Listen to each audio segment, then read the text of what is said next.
So welcome everyone. Tonight I'm going to go over why these big flash dumps happen and what causes them. And it all starts here on an exchange like Binance. Now, I'm not going to say that, what happened was due to manipulation or whatnot, because I for sure don't know 100%. I can make my speculations, but I will kind of go over how this works and let you guys be the judge of that. So the first, I'm going to have to start off by explaining an order book. That's where this starts. So as most of you know, there's multiple different types of orders that you can put in. Limit orders and market are the two most common. And so a limit order is usually called a maker order, and a market order is usually called a taker order. So for most people, they don't realize that if I go in to make a market order and I want to buy $1,000 worth of Bitcoin, and somebody goes in and wants to sell $1,000 worth of Bitcoin, those two people are not going to be transacting with each other because they might put it seconds apart and your order fills instantly if you're making a market order. Now, what happens is when I say I were to place a limit order to buy at, let's say, 56,000. So what I'm doing is I'm putting an order into this order book here, right? So once my order is in the order book, when somebody goes into the market and goes to sell and he clicks the sell button, let's say $1,000, if my order here is the next up to be filled, when he press sell, I'm looking to buy, then he's going to be buying my coins that I want to be selling, right? So for every maker needs a taker to fulfill that order, okay? So let's say, I put an order at 52,000, then as soon as there's somebody wanting to sell and perform a taker order, when the price gets down to 52,000, then my order will fill. So how is this relevant? On an exchange like Binance, this is a spot market. So it means, people just buying and selling and exchanging their Bitcoin to other people. On a spot exchange, a lot of you are familiar with trading on leverage, but there's also something called trading on margin, okay? And on Binance, what you can do is you can do a cross of 3x margin and an isolated of 10x margin. So what that means, I'll show you guys here. I can click on this button to borrow, and now I can borrow up to 10 times my amount of collateral. So let's say I had $1,000 in my account. I could borrow $10,000 USDT, and it would use my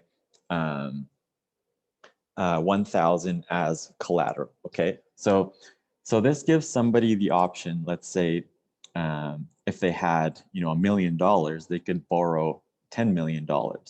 And the difference between trading on leverage and on margin is leverage exchange, or what we call futures exchange, doesn't actually affect the price of Bitcoin, because those aren't, when you're trading on futures or say through MetaTrader or something like that, when you're buying Bitcoin there, you're not actually buying Bitcoin, you're buying a contract. So you're kind of speculating on whether you think the price is going to go up, kind of like a bet.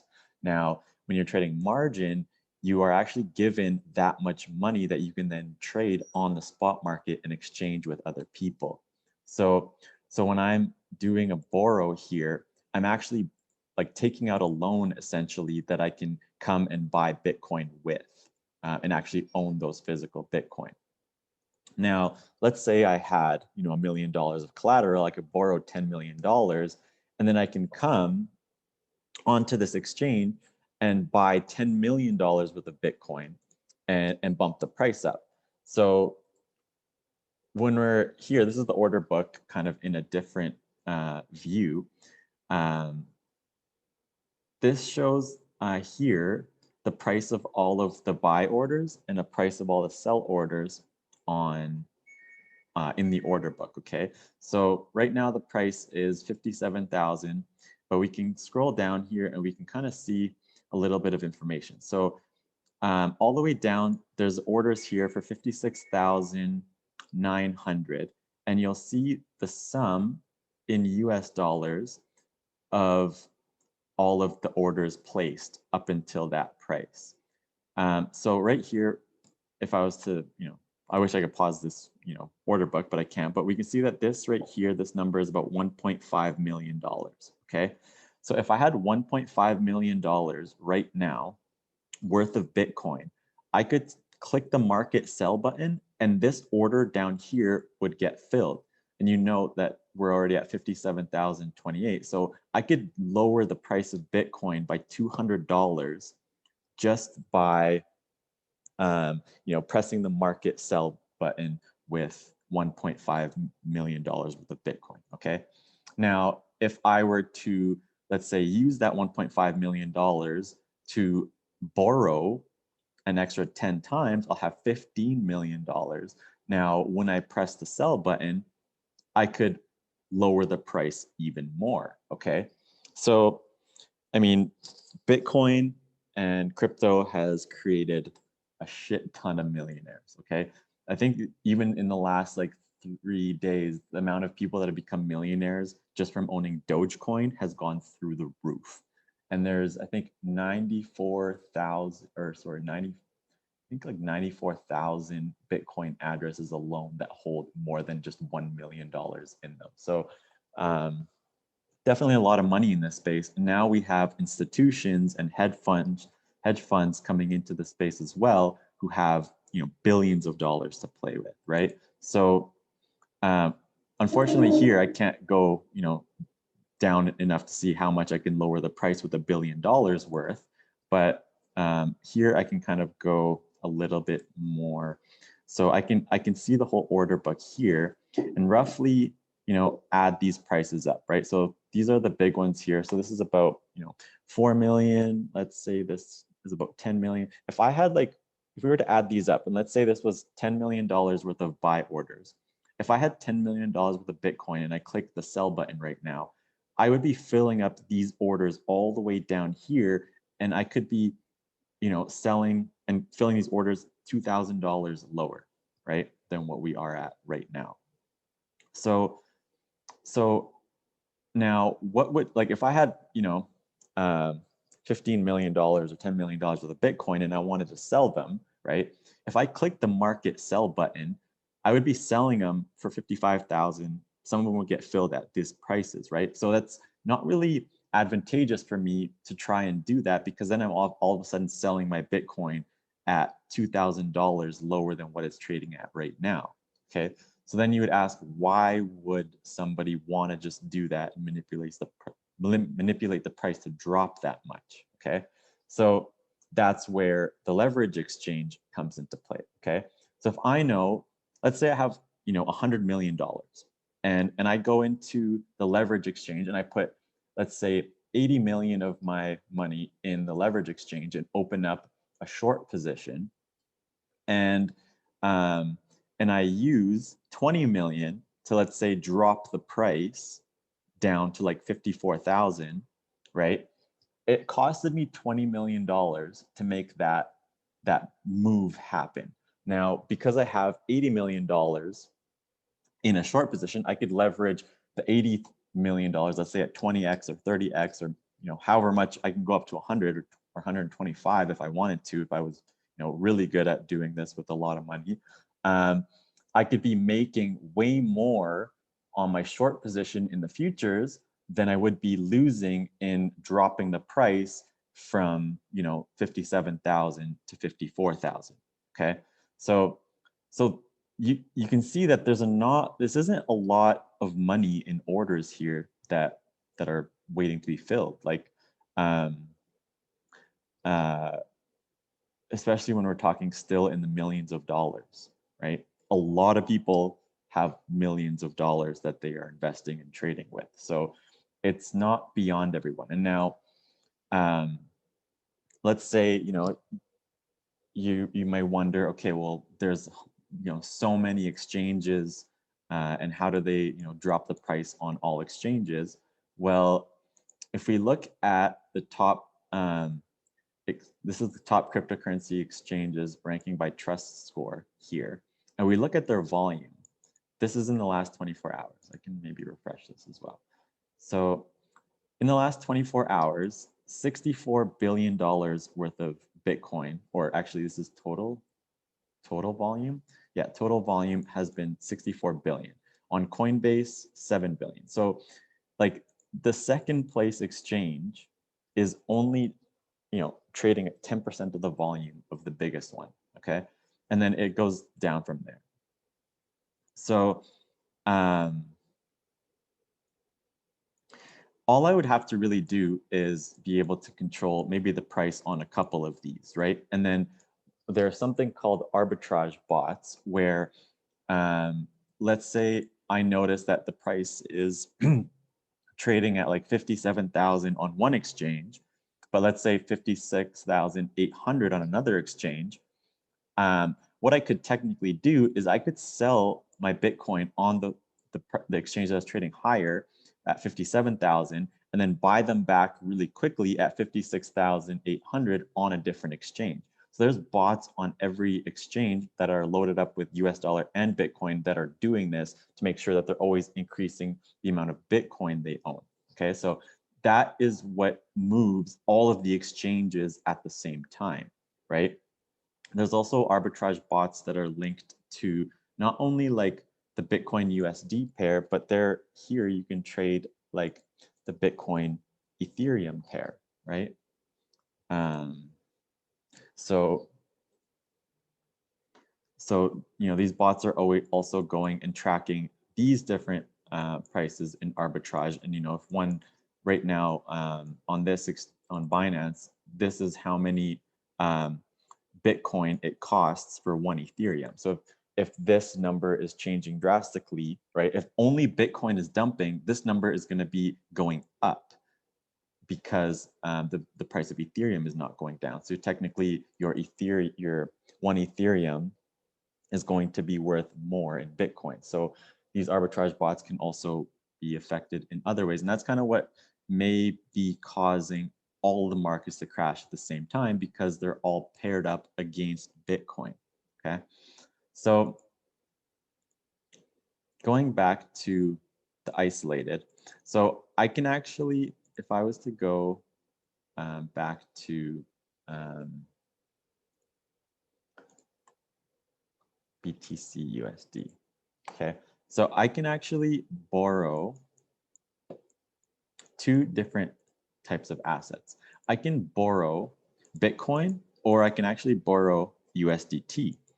And I can use whichever one as collateral as I want, okay? So I can actually use, so like what a lot of people may wonder is, okay, I transfer all this money to an exchange to USDT, but I have to convert that to Bitcoin to be able to go and sell that Bitcoin and lower the price, which you actually do not have to convert it because you can actually borrow the Bitcoin with a balance of US dollars, okay?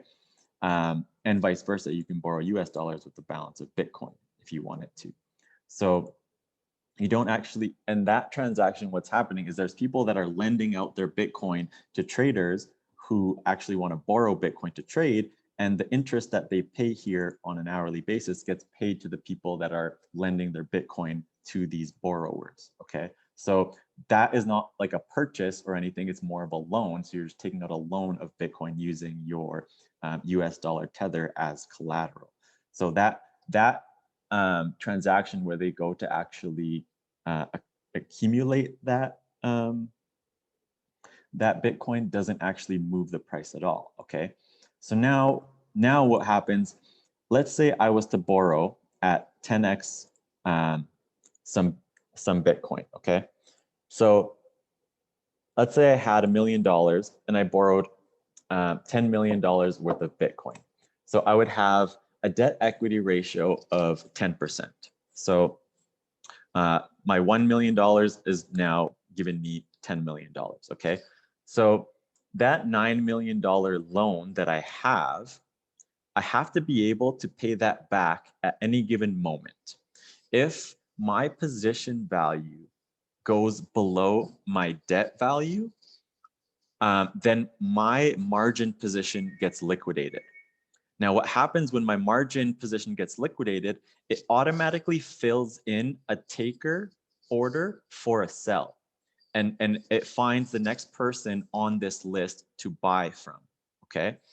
So I want to make sure you guys all understand what that means. So if I borrow with my $1 million, $10 million worth of Bitcoin, if Bitcoin were to go down 10% in price, right? So from, let's say from the top here, a 10% move downwards is about $6,000, okay?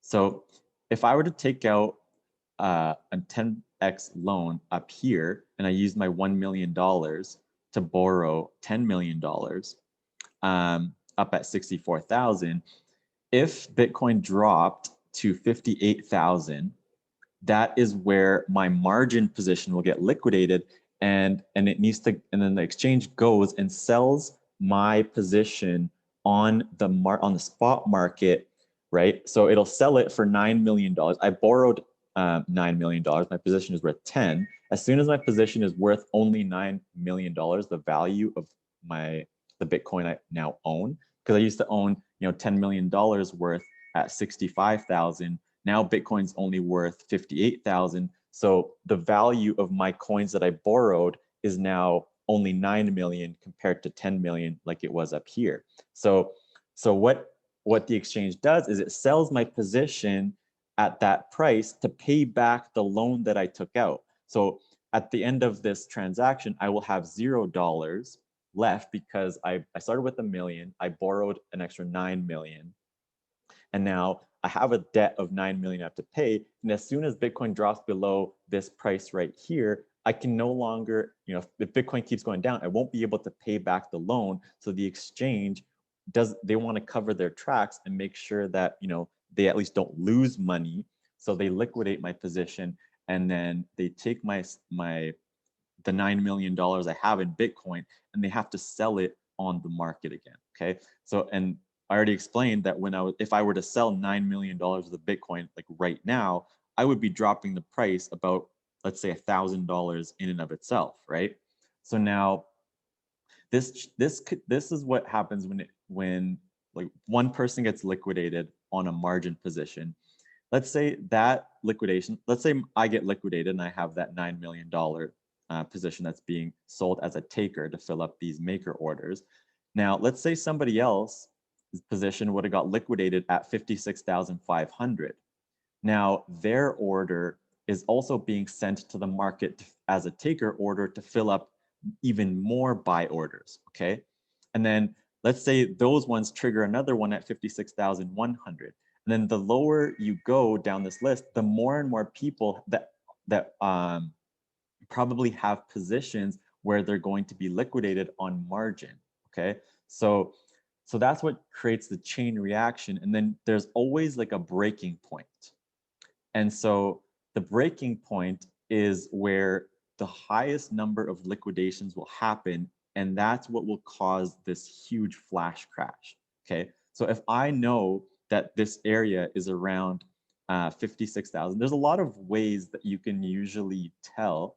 You can use Fibonacci to determine where usually that around the 61.8 zone, that's where a lot of liquidations gets triggered. You can use other, like you can use options. You can check on the options to find out which zone are going to be the most damage.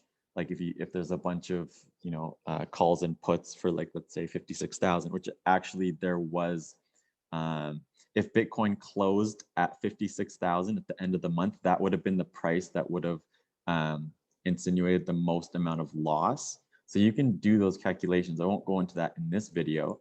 But yeah, so we had a huge chain reaction of all these people getting liquidated on margin position. And then you have this one entity that potentially would have, been opening a short position way at the top and closed it maybe somewhere all the way down here. Now, what they probably would have done is they would have made, let's say that they were on 20x leverage, okay? And this price drop from here to here was about 20%, okay? So had they not been on leverage and they just shorted here, they would have made 20%. Now they leveraged themselves at 20x. So what that means is they made 400% return on their investment, okay? So from $80 million, they lost $20 million and then they made $400 million, okay?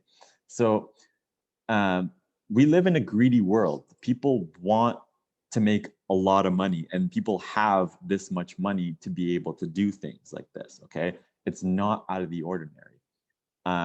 So especially with trading crypto or any asset, you have to know that at any point in time, you have to be okay with a price reduction of like 40 or 50%, okay? In the past, if we were to go and look at previous bull cycle, you would see that, 20% correction on the daily time frame is not that out of the ordinary, okay? I will show you guys this. So the first bull market here, then 2017, when we hit 19K, almost 20K, like this correction here over a matter of 2 days was roughly 30%, okay? So this one was actually bigger than the one we had today. Even this one back here was 32%, 33%, right? So we only, I think on this one, did 20 or so some percent. So like this was not the worst by any means. So just something to keep in mind, right? Now, the other thing, wherever there's the opportunity for somebody to make a lot of money, they are probably going to take it, okay? And I've touched on this before, but a leverage, or not even a leverage exchange, just an exchange like Binance, they don't have as much transparency as I would like them to have. And this is why I don't like using and supporting companies like Binance, because you don't know how ethical they are. And it's owned by one person, one CEO, and that CEO directly benefits when a transaction is made on his exchange. He doesn't really benefit when the price of Bitcoin goes up or down, but if somebody buys or if somebody sells, he makes money, right? So every time an order is made, he makes 0.1% from the maker and the taker, okay? So I want to show you guys a number here. Right? So in the last 24 hours, there was $64 billion worth of volume on Binance. Okay, this is just on the spot exchange, so not including the futures. Now, at 0.1%, so we, 63 billion, so 10% would be 6 billion, 1% would be 600 million, 0.1% would be 64 million dollars, okay? So just on fees alone, Binance made $64 million in the last 24 hours, okay? And if you look at liquidation data in the last 24 hours, there was 9.4 billion just liquidated, okay? If we look at the futures volume, you can see that on CoinMarketCap. So 66 billion according to this, but on the derivative exchange, there was $140 billion, right? So that's $140 million he would have collected in fees, right? So 140 plus 60, he made $200 million in the last 24 hours, right? Just doing nothing. So does Binance have the motive to insinuate something like this happening to spike up the volume numbers? There's definitely something in it to gain for him. So would I put it past somebody that owns an exchange like this to do that? Probably not, right? Now, because there's no transparency on the exchange, I have an account here. And when I open my wallet, there's just a number beside it that says how many Bitcoin I own, how many US dollars I own, and it's all tracked on their server. Okay. So when I transfer my Bitcoin to Binance, it's putting it in Binance's Bitcoin wallet account. And he is just loading up on my account number a percentage or how much Bitcoin I deposited into that wallet. Now, when I want to withdraw my Bitcoin, it just takes it out of that wallet and sends it to where I want to send it to. Okay. So it's all imaginary when it comes to an exchange, how much Bitcoin I have in my account. And I wouldn't put it past them to be able to create their own fake accounts and change the numbers in their wallets of those accounts for how much Bitcoin or US dollars or whatever they own on there. Okay. So now if he creates 10 accounts and puts $1 million or $10 million into each one of those accounts, and then goes onto the market and just presses the sell button, the price of Bitcoin is going to tank. And there's no way for anybody to track that transaction actually happening, because he could just delete that from servers or whatever, or maybe he can allocate those accounts to fake people, or there would be ways to go around it so that we would never know whether or not one person that owns an exchange was behind something like that, right? Now, when it comes to a decentralized exchange, if that were to happen on the blockchain, we would know, because we would be able to track every single account and every single transaction that person made. So we can go through and find out, okay, this person is always the one that's opening up a short position and then also going and selling a whole bunch of coins on the market to try and dump the price, right? But we can't do that on a centralized exchange. They won't give us access to that information. So that is why I do not like using exchanges like Binance. I do not want to support that. I want to support decentralization. I want to support transparency. Not to say that no manipulation can happen on a decentralized exchange. Definitely, if people have enough money, they can do that. But at least there's a little bit more transparency, so you can track addresses of people that are doing that. And maybe one day you'll be able to find out who that address belongs to and take action against that person, right, for illegal activity. So was there manipulation in the dump of last night? I guess there's no way for us to really know for sure, but with when you see something like this, it's it's very suspicious. Definitely, I don't think that this many people just sold all their Bitcoin overnight. And the reason I can say that is because if we look at the total market cap, right, of the whole cryptocurrency industry, yesterday before the crash, it was at like $2.4 trillion, right? And so I can see here the volume that happened on all the exchanges. So it went down to, I think, 1.7 or 1.6 or maybe even lower, right? So that means almost $1 trillion was apparently pulled out of the crypto space in that flash crash, okay? But the volume on all the exchanges is not even close to $1 trillion, right? So was $1 trillion really pulled out, or was it, created out of thin air? And I'll leave those questions up to you to answer, right? These are the questions that I always ask. And when, I don't see numbers like this aligning, it makes you question these things, right? So, if the price of Bitcoin went down, or the market cap of Bitcoin of crypto goes down $1 trillion, I would expect there to be $1 trillion worth of volume, not just like, you know, a couple, maybe at max a couple hundred billion, right? And this is, you know, a couple hundred billion in volume means that 33 million of this was people buying and 33 million of it was people selling. So, so yeah, the numbers don't lie, and you know, maybe they don't tell the full story either. So I mean, there's always things like this. These are all risks when it comes to trading. Again, that's why I recommend, if you want to start jumping into trading, if you're trading on leverage, if you just bought Bitcoin, right? Let's say you bought Bitcoin a week ago. You know, it went up to 65,000 and it came back down to the same price you bought a week ago. You haven't lost any money and you're holding on for the long term, right? And you're still going to be able to make profit on your investment without losing anything, right? So, you know, I always recommend investing. And when it comes to trading, definitely practice. Go through at least a couple months worth of trading on a demo account to learn these cycles. Like if you started trading, you know, in the last like 2 months, you didn't really see a big flash crash like this. So you don't really know what to do when, or what to expect when this happens, right?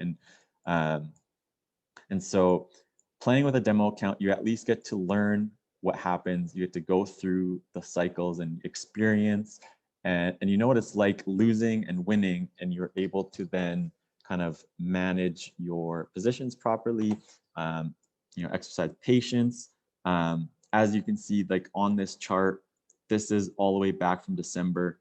And, you know, this is a clear trend. There's only like 4 optimal times that you had in the last 4 months to buy or open a position here if you're on leverage, right?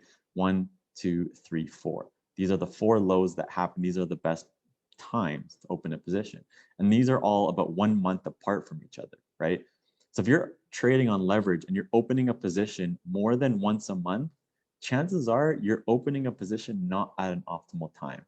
So I always, you know, say that trading isn't for everybody, but it, you know, it'll either teach you patience or you'll lose a lot of money. So if you have patience and you come into trading, especially on crypto with leverage, that is the best tool, the best skill that you will have to help make you profitable. I know a lot of people enjoy scalping because they can try and make, you know, a couple bucks here, a couple bucks there, a couple percent here, a couple percent there, and do that multiple times a day. And they try to outperform the market in that way. But even just, you know, waiting and being patient for a month and opening the position here and catching it to here, you would have almost doubled your money even without a leverage position. So you would have made 27,000 points just, you know, let's say you're on 3x leverage, you would have tripled your portfolio, making 1 trade a month, right? Again, you wait another month to open your next position from down here to up here. You know, this one you made 38%. So on 3x the leverage, you would have doubled your account, right? That's how I trade. That's how I recommend everybody trades crypto. Like I think over 80% of traders fail. And that's why I think they fail, is because they don't have the patience to wait for these moments. This was an opportune time to buy, right? Everything was on sale 20%. If you saw a sale 20% at your favorite store, you'd probably go and you'd spend a lot of money. But people, when they see these crashes, because they're leveraged, they start getting worried and scared, and they start closing their positions, worried about losing all their money or Bitcoin going to zero or whatnot. And that fear is where you want to start taking those positions from those people so that you can be profiting on the way back up. So I know that there's a bunch of people out there that enjoy scalping. That's never going to be my recommendation. I always recommend learning the patience, enter maybe maximum 1 to 2 trades a month. That's how I trade. I prefer it. It gives me the freedom to also enjoy the rest of my days, and gives me the time to, you know, teach these courses and help other people out, and still make profits. I don't need to make all the profits. I don't need to make, you know, I don't need to become like a billionaire tomorrow. As long as I can make enough money to pay my bills and eat and have some money to, you know, do some things like travel or whatnot. That's all I really need every day, right? And you can do this from anywhere in the world. So you can be traveling while you're doing this. You know, if you're trying to scalp, that's a whole different kind of skill. And if you're profitable with it, props. But as you can see here, as a scalper, you're usually going into trades very quickly, in and out, and very quickly, within a matter of an hour, Bitcoin can go from 60,000 to 50,000. So if you're in a scalp here in the wrong direction, very unfortunate. I know that, you know, because of this dump, I was hearing on social media and people are sharing with me, like, you know, people that were even, you know, taking their lives because of this, or that was speculation. So be cautious, especially when you're trading on leverage. Don't over leverage, play smart, use stop losses, manage your risk, and be safe out there. So that is, you know, my explanation of how these dumps happen, how they work, and how easy it would be for a couple of people or an entity to manipulate the market into creating a dump like this. And yeah, so hope you guys enjoy. Feel free to ask me any questions if you have them, and I'll see you guys later.